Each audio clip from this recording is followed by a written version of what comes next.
Hello everyone, welcome to my YouTube channel. इस video में हम बात करने वाले हैं हिमाचल प्रदेश जल शक्ति विभाग में जूनियर इंजीनियर सिविल, इलेक्ट्रिकल और मैकेनिकल की वैकेंसी के बारे में।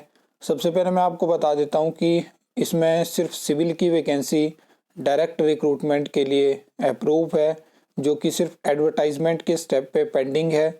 बाकी इलेक्ट्रिकल और मैकेनिकल की वैकेंसी फ़िलहाल यहाँ पे अप्रूव नहीं है, लेकिन मैं यहाँ पे आपको जानकारी देने वाला हूँ कि इस टाइम पे कितनी वैकेंसी है और डायरेक्ट रिक्रूटमेंट की यानी जो टेस्ट के माध्यम से भर्ती होती है उसकी कितनी पोस्ट यहाँ पे वैकेंट है। सबसे पहले अगर हम बात करें तो सैंक्शनड स्ट्रेंथ जेई सिविल की 739 की है, जूनियर इंजीनियर इलेक्ट्रिकल की 19 की है और जूनियर इंजीनियर मैकेनिकल की 53 की है। ठीक है, इसके बाद अगर हम टोटल वैकेंसी की बात करें तो जूनियर इंजीनियर सिविल की 292 पोस्ट इस टाइम पे वैकेंट है और लगातार ये आंकड़े बढ़ते जा रहे हैं और सरकार रिक्रूटमेंट नहीं कर रही है। अगर हम बात करें जूनियर इंजीनियर इलेक्ट्रिकल की तो 15 पोस्ट वैकेंट है, 19 में से 15 पोस्ट इस टाइम पे वैकेंट है। जूनियर इंजीनियर मैकेनिकल की बात करें तो 8 पोस्ट यहाँ पे वैकेंट है।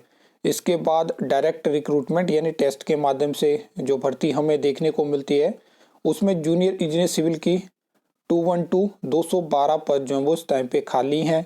जूनियर इंजीनियर इलेक्ट्रिकल की बात करें तो 14 पोस्ट यहाँ पे वैकेंट है और जूनियर इंजीनियर मैकेनिकल की बात करें तो 4 पोस्ट यहाँ पे वैकेंट है। तो ये आप नेक्स्ट देख सकते हो। जूनियर इंजीनियर सिविल के बारे में इन्होंने बताया हुआ है, जो कि ये लगातार 2023 दिसंबर से बता रहे हैं कि हमने अलग अलग रिक्रूटिंग एजेंसी को रिक्रूटमेंट भेजी है, जहाँ पे मैंने आपको बताया कि 40 वैकेंसी आपको टेस्ट के माध्यम से देखने को मिलने वाली है। इसमें क्या होता है कि लगभग 2 से 3 बार ये vacancy public service commission Shimla जा चुकी है, लेकिन हर बार कोई ना कोई यहाँ पे इसमें प्रॉब्लम रहती है, जो कि आयोग उन वैकेंसी को एडवर्टाइज नहीं करता है। अब इसमें कभी आरएनपी रूल्स के बारे में कभी कुछ हो गया। अभी आपने देखा होगा कि दिसंबर के महीने में आपको नए आरएनपी रूल्स भी देखने को मिले जेई के, तो वो जो था वो पब्लिक सर्विस कमीशन शिमला की कंसल्टेशन के साथ ही वो उनमें चेंजेस हुए और उसके बाद बताया गया कि वो वैकेंसी की रिक्वेजिशन दोबारा डिपार्टमेंट की तरफ से पब्लिक सर्विस कमीशन शिमला गई है। अब उसमें एडवर्टाइजमेंट होगी या जो वैकेंसी है वो दोबारा वापस होगी, उसमें करंट जो स्टेटस है वो क्या है उसकी जानकारी फ़िलहाल नहीं है। और अब ये वैकेंसी क्या पब्लिक सर्विस कमीशन शिमला से एडवर्टाइज हो पाएगी, क्योंकि दिसंबर 2023 से बाद दिसंबर 2024 और जनवरी 2025 शुरू हो चुका है।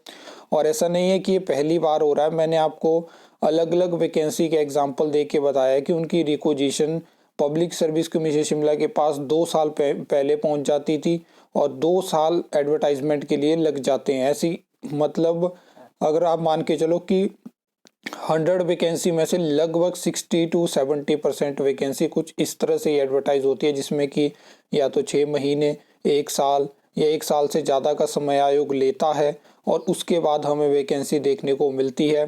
पहले कुछ इस तरह की वैकेंसी जब आयोग से आती थी, चाहे वो क्लास 1 2 की, उसमें क्या होता है कि ज़्यादा वेट कोई करता नहीं है, किसी को पता नहीं होता है कि कौन सी वैकेंसी आने वाली है, तो टारगेट में इतना पब्लिक सर्विस कमीशन नहीं रहता था। लेकिन जब से एचपीएसएससी हमीरपुर बंद हुआ उसके बाद वैकेंसी नहीं आई क्लास 3 की, तो सबको वेट रहता है कि कम से कम पब्लिक सर्विस कमीशन शिमला से तो हमें जो है वो वैकेंसी देखने को मिले। तब जाके इनके जो वर्किंग प्रोसेस है उसके बारे में पता चला कि यहाँ तो बहुत समय लगता है। यही रीज़न है कि 1 साल में लगभग 500 के आसपास ही वैकेंसी एडवर्टाइज हो पाती है। तो ये सब चीज़ें हैं। आई होप आपको ये वीडियो अच्छी लगी होगी, इन्फॉर्मेटिव लगी होगी। तो वीडियो को लाइक कमेंट शेयर कर सकते हो, चैनल को सब्सक्राइब कर सकते हो फर्दर न्यू अपडेट्स के लिए।